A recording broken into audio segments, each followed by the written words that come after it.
ನಮಸ್ತೆ ವೀಕ್ಷಕರ, ಇನ್ಫೋ ಮಾಸ್ಟರ್ಗೆ ಸ್ವಾಗತ. ಇವತ್ತು ನಾನು ವಿಶ್ವವಾಣಿಯಲ್ಲಿ ಇರುವಂತಹ ಸಂಪಾದಕೀಯ ಸಂಪುಟದಲ್ಲಿ ಇರುವಂತಹ ಕೆಲವು ಲೇಖನಗಳನ್ನು ಓದ್ತಾ ಇದ್ದೀನಿ. ಇಂಟ್ರೆಸ್ಟ್ ಆಗಿರ್ತವೆ, ಓದೋದಕ್ಕೆ ತುಂಬ ಚೆನ್ನಾಗೂ ಇದೆ.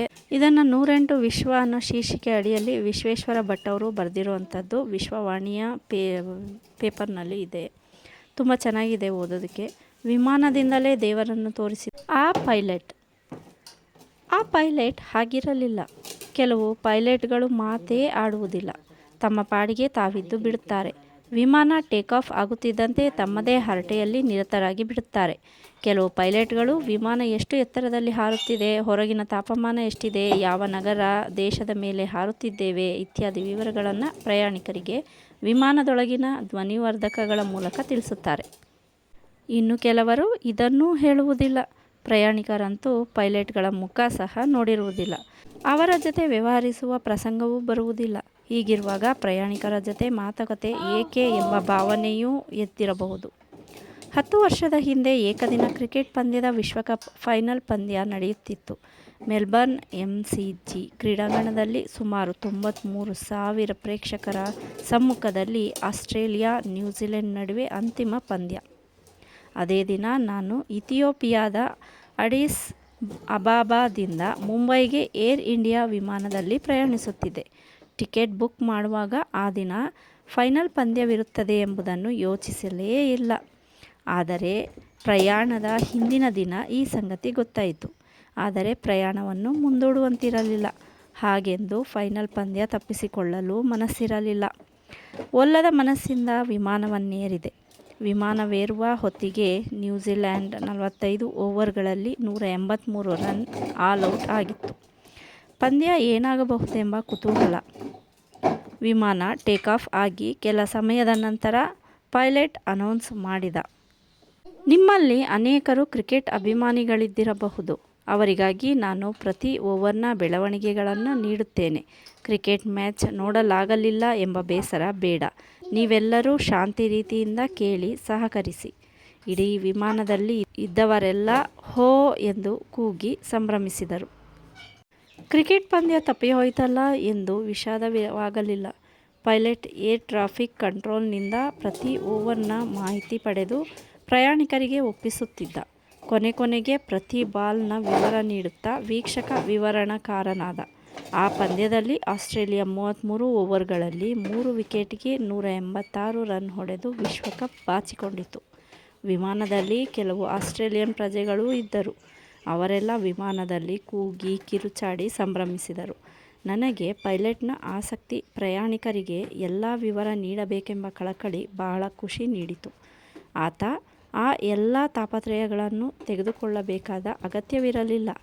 ಆದರೆ ಪ್ರಯಾಣಿಕರ ಕ್ರಿಕೆಟ್ ಹಸಿವು ನೀಗಿಸಲು ಆತ ಅಂದು ಸಾಕಷ್ಟು ಮುತುವರ್ಜಿ ವಹಿಸಿದ್ದ.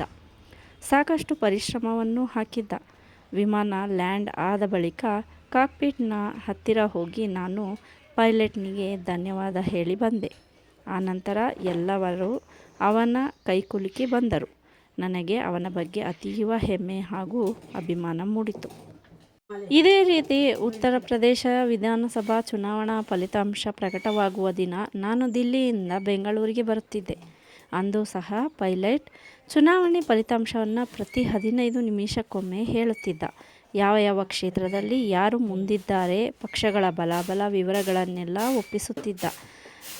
ಪ್ರಯಾಣಿಕರೆಲ್ಲ ತದೇಕ ಚಿತ್ತದಿಂದ ಕೇಳುತ್ತಿದ್ದರು. ಇಂಥ ಪೈಲಟ್ಗಳು ಅಪರೂಪ. ತಮ್ಮ ವಿಮಾನದಲ್ಲಿ ಪ್ರಯಾಣಿಸುವ ಅತಿಥಿಗಳಿಗೆ ಏನಾದರೂ ವಿಶೇಷ ಅನುಭವ ನೀಡಲು ಸದಾ ಕಾತರರಾಗಿರುತ್ತಾರೆ. ಇದರಿಂದ ಏರ್ಲೈನ್ಸ್ ಕಂಪನಿಯವರೇನು ಶಾಬಾಷ್ ಅನ್ನುವುದಿಲ್ಲ, ಪ್ರಯಾಣಿಕರು ಥ್ಯಾಂಕ್ಸ್ ಎಂದು ಹೇಳುವುದಿಲ್ಲ. ಕೆಲವರು ವಿಮಾನದಲ್ಲಿ ನಿದ್ದೆ ಮಾಡಲು ಬಿಡಲಿಲ್ಲ ಎಂದು ಗೊಣಗುವುದೂ ಉಂಟು. ಏನೇ ಆಗಲಿ, ಪೈಲಟ್ಗಳ ಈ ಅತಿ ಉತ್ಸಾಹ ಹಾಗೂ ಅತಿ ಕಾಳಜಿಯನ್ನು ಮೆಚ್ಚಲೇಬೇಕು. ಪ್ರಯಾಣಿಕರ ಅಗತ್ಯ, ಆಸಕ್ತಿ ಕುರಿತು ಅರಿತು ಹೆಚ್ಚು ಶ್ರಮವಹಿಸಿ ಅವರ ಕುತೂಹಲ ತಣಿಸುವ ಪ್ರಯತ್ನ ಮಾಡುತ್ತಾರೆ.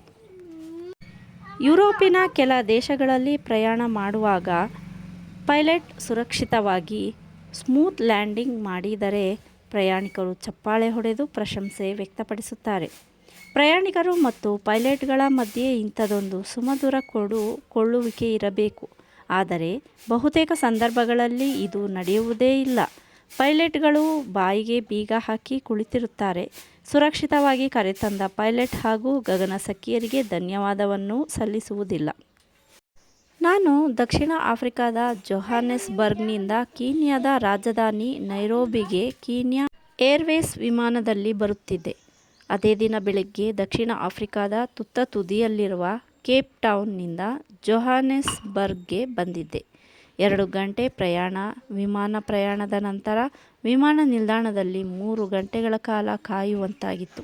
ನಿದ್ದೆ ಇಲ್ಲದೆ ದಣಿದಿದ್ದರಿಂದ ಜೊಹಾನೆಸ್ಬರ್ಗ್ನಲ್ಲಿ ವಿಮಾನವನ್ನೇರಿದವನೇ ಮಲಗಿಬಿಟ್ಟೆ.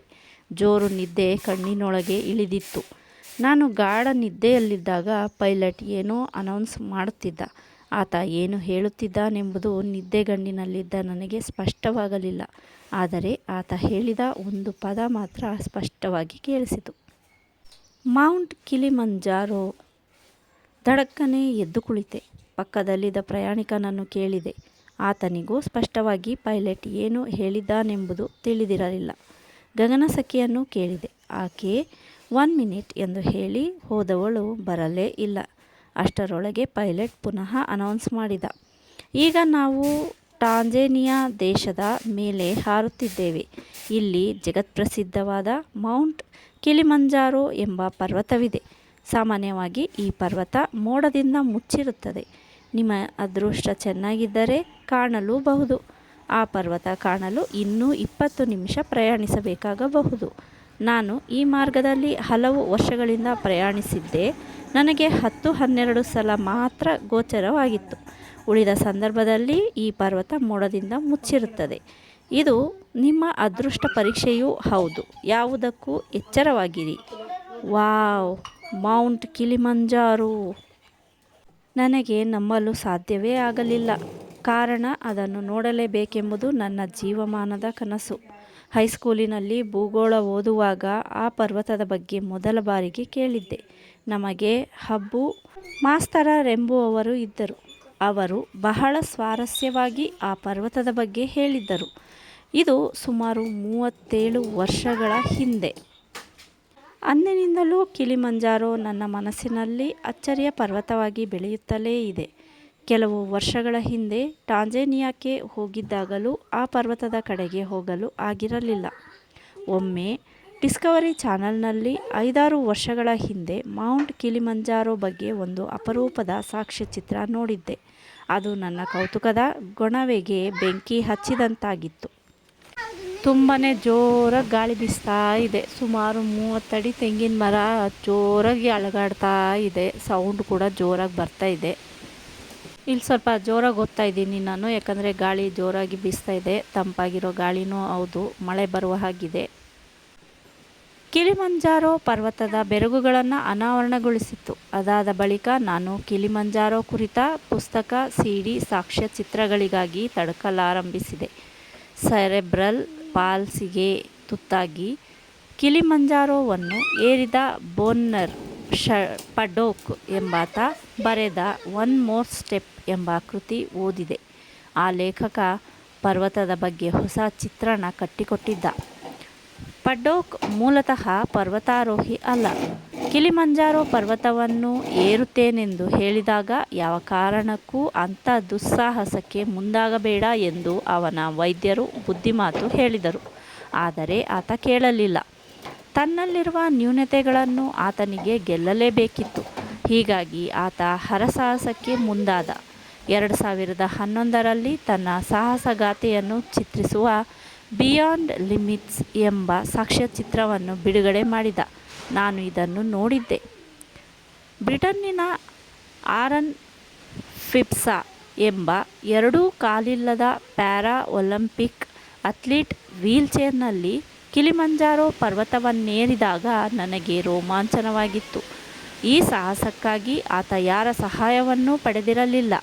33 ವರ್ಷದ 2 ಮಕ್ಕಳ ತಂದೆಯಾದ ಫಿಪ್ಸಾ ತನ್ನ ಸಾಹಸವನ್ನು ಮಾಡಿದಾಗ ಬ್ರಿಟನ್ನಿನ ರಾಣಿ ಅವನ ಮನೆಗೆ ಹೋಗಿ ಅಭಿನಂದನೆ ಸಲ್ಲಿಸಿ ಬಂದಳು. 8 ದಿನಗಳ ಕಾಲ ಆತ ಅನುಭವಿಸಿದ ಕಷ್ಟ ಅಷ್ಟಿಷ್ಟಲ್ಲ. ತನ್ನೆಲ್ಲ ದೌರ್ಬಲ್ಯಗಳನ್ನು ಮೀರಿ ಆತ ಆ ಅಗಾಧ ಸಾಧನೆ ಮೆರೆದಿದ್ದ.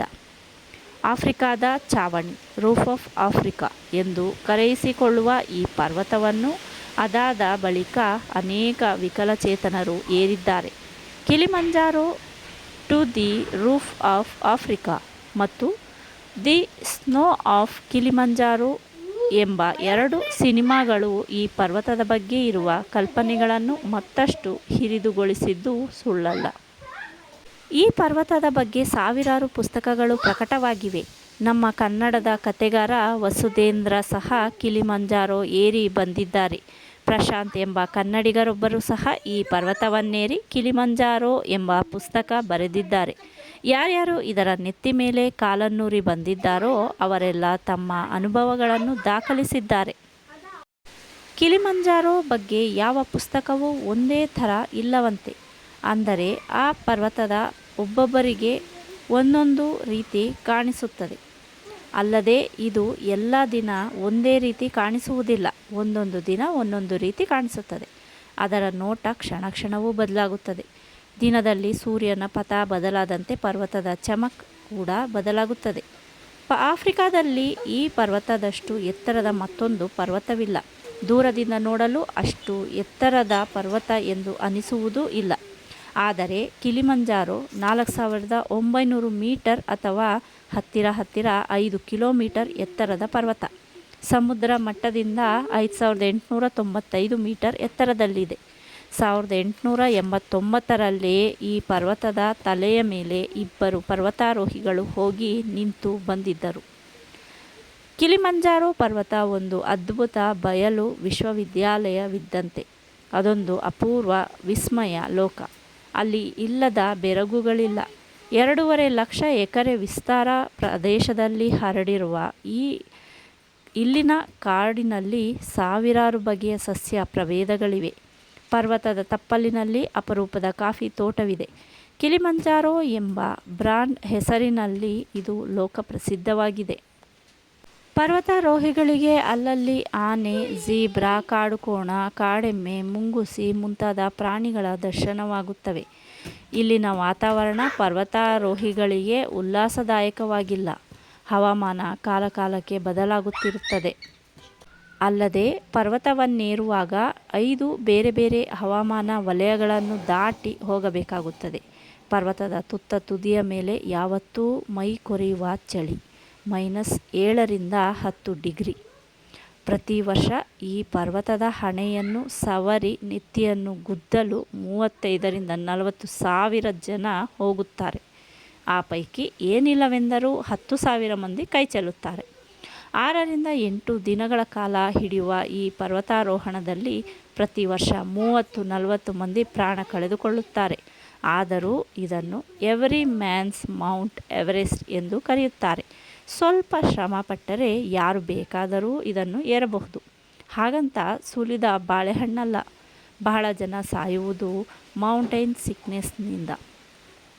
ಪರ್ವತದ ತುತ್ತ ತುದಿಯನ್ನು ಏರಿದವರೆಲ್ಲ ಅಲ್ಲಿ ಇಟ್ಟಿರುವ ಮರದ ಪೆಟ್ಟಿಗೆಯಲ್ಲಿ ಇಟ್ಟಿರುವ ಪುಸ್ತಕದಲ್ಲಿ ತಮ್ಮ ಅಭಿಪ್ರಾಯ ಅನಿಸಿಕೆಗಳನ್ನು ಬರೆದಿಟ್ಟು ಬರುವುದು ವಾಡಿಕೆ.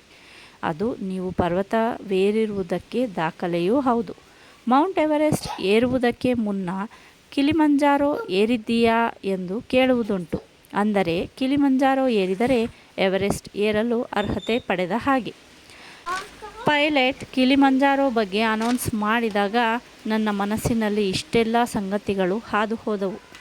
ಅಂಥ ಅಪರೂಪದ ಪರ್ವತವನ್ನು ಮೇಲಿಂದ ಖುದ್ದು ನೋಡಲು ನಾನು ಕ್ಷಣಗಳನ್ನು ಎಣಿಸುತ್ತಿದ್ದೆ. ಇನ್ನು 2-3 ನಿಮಿಷಗಳಲ್ಲಿ ನಾವು ಮೌಂಟ್ ಕಿಲಿಮಂಜಾರೋ ಮೇಲೆ ಹಾರಲಿದ್ದೇವೆ. ಆದರೆ ಪರ್ವತದ ತುತ್ತ ತುದಿ ಕಾಣಿಸುವುದೋ ಇಲ್ಲವೋ ಗೊತ್ತಿಲ್ಲ. ಯಾವುದಕ್ಕೂ ರೆಡಿಯಾಗಿರಿ. ವಿಮಾನದ ಎಡ ಭಾಗದಲ್ಲಿ ಕುಳಿತಿರುವವರು ತಮ್ಮ ಮೊಬೈಲ್ ಮತ್ತು ಕ್ಯಾಮ್ರಾಗಳನ್ನು ತೆಗೆದಿಟ್ಟುಕೊಂಡಿರಿ ಎಂದು ಪೈಲಟ್ ಅನೌನ್ಸ್ ಮಾಡಿದ. ನಾನು ಬಿರಬಿರನೆ ನನ್ನ ಮೊಬೈಲ್ ಮತ್ತು ಕ್ಯಾಮ್ರಾಗಳನ್ನು ಹೊರತೆಗೆದೆ. ಅದೃಷ್ಟವಶಾತ್ ನಾನು ವಿಮಾನದ ಎಡಭಾಗದಲ್ಲಿಯೇ ಕುಳಿತಿದ್ದೆ. You are very lucky. ಈಗ ಕೆಳಗೆ ನೋಡಿ, ಅದೋ ಮೌಂಟ್ ಕಿಲಿಮಂಜಾರೋ ಎಂದ ಪೈಲಟ್. ನನ್ನ ಕಣ್ಣುಗಳನ್ನೇ ನಂಬಲಾಗಲಿಲ್ಲ. ಒಂದು ವೇಳೆ ದೇವರು ಬಂದು ಎದುರು ನಿಂತರೆ ಏನಾಗಬಹುದೋ ಅಂತ ಭಾವ. ಮೈಯಲ್ಲೆಲ್ಲ ಪುಳಕ. ರೋಮಾಂಚನ. ನನ್ನ ಜೀವನದಲ್ಲಿ ಅಂಥದ್ದೊಂದು ಕ್ಷಣಕ್ಕೆ ಎದುರಾಗುತ್ತೇನೆ ಎಂದು ಕನಸು ಮನಸ್ಸಿನಲ್ಲಿಯೂ ಎಣಿಸಿರಲಿಲ್ಲ. ಖುದ್ದಾಗಿ ಕಿಲಿಮಂಜಾರೋ ಏರಿದವರಿಗೂ ಪರ್ವತ ಹಾಗೆ ಕಾಣಿಸಲಿಕ್ಕಿಲ್ಲ. ಅಂಥ ಅದ್ಭುತ ದೃಶ್ಯಗಳು ನನ್ನ ಮುಂದೆ ತೆರೆದುಕೊಂಡಿದ್ದವು. ಕಣ್ಣು ಹಾಯುವ ತನಕ ಎಲ್ಲಿ ನೋಡಿದರೂ ಬೆಳ್ಳಿ ಮೋಡಗಳ ಹಾಸು, ಮಧ್ಯದಲ್ಲಿ ಕಪ್ಪು ಪರ್ವತ, ಅದರ ಮಧ್ಯದಲ್ಲಿ ಆಳವಾದ ಬಾವಿ, ಅಲ್ಲಲ್ಲಿ ಬಿದ್ದ ಹಿಮ ರಾಶಿ. ತಟ್ಟನೆ ನೋಡಿದರೆ ಥೇಟ್ ಈಶ್ವರ ಲಿಂಗ. ಅದಕ್ಕೂ ಮೊದಲು ಪೈಲಟ್ ಏರ್ ಟ್ರಾಫಿಕ್ ಕಂಟ್ರೋಲ್ ಅನುಮತಿ ಪಡೆದಿದ್ದ.